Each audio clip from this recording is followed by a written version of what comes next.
Turning now to what is happening across campuses in our nation, UCLA cleaning out the encampments this morning. But we are hearing Iran welcoming anyone who gets expelled. That's right. If you're kicked out of campus here, which we know the way the laws work, most of these folks may or may not, even if some of them aren't students.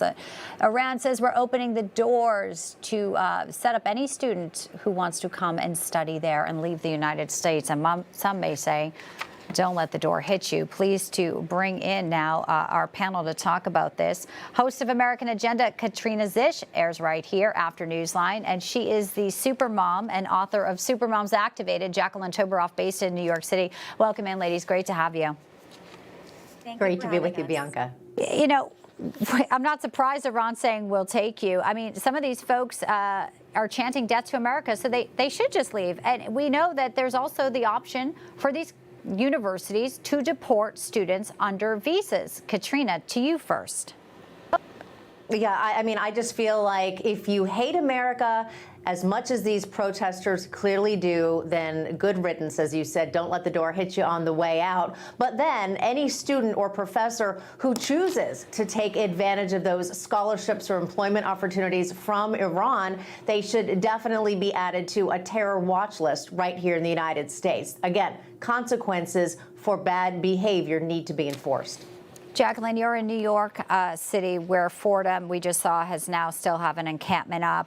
The federal government, obviously, there's an anti-Semitism law that was signed into being. But many say right here, what we're looking at is people who are emboldened, empowered, and especially under Joe Biden, who was crickets until this morning. So American schools have been completely captured by Islamists, and we're living in a very upside down world. As Iran is welcoming our terrorist sympathizers, we have Biden and our university system, and quite frankly, K through 12, welcoming Islamists here as well, who are conquering American education.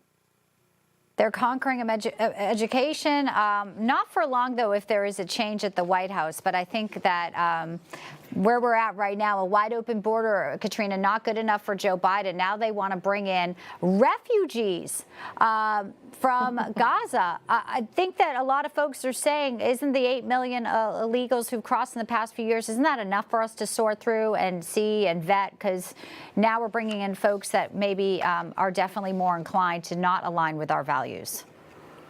Oh, absolutely. I mean, we would be bringing in not just more people and having American taxpayers pay for them and give them all sorts of benefits, even though they're not American citizens, but we would be bringing in people who are brought up and raised to despise America. It is a national security disaster. And the fact that this administration would even think this is a good idea shows that they are completely disconnected from what's best for this country. And the sad thing, too, is I don't think anyone's surprised that they would want to do this, because we've had a wide open border. They've been the architects.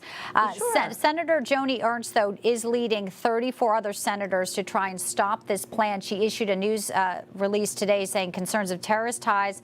And, you know, that's where she's at. The Senate, unfortunately, didn't even impeach Mayorkas. So Senator Ernst, you know, trying to stop this, Jacqueline. So a poll came out from the Arab World for Research Development. 98% of Palestinians hate America. That's actually more than the amount of Palestinians that hate Israel. The other thing is Northwestern and Brown have just capitulated again, surrendered to the terrorists, and they are now accepting Palestinians for, you know, here on scholarship. Let's just keep in mind it took 19 hijackers, Islamist hijackers, to bring America down to its knees on 9/11. We are now accepting, I mean, we are opening the floodgates, and it's intentional. Thoughtful conversation, obviously, to be continued in the coming days. Sadly, something we have to contend with, and those students have to contend with as well. Katrina, Jacqueline, a pleasure to have you both, ladies. Thank you.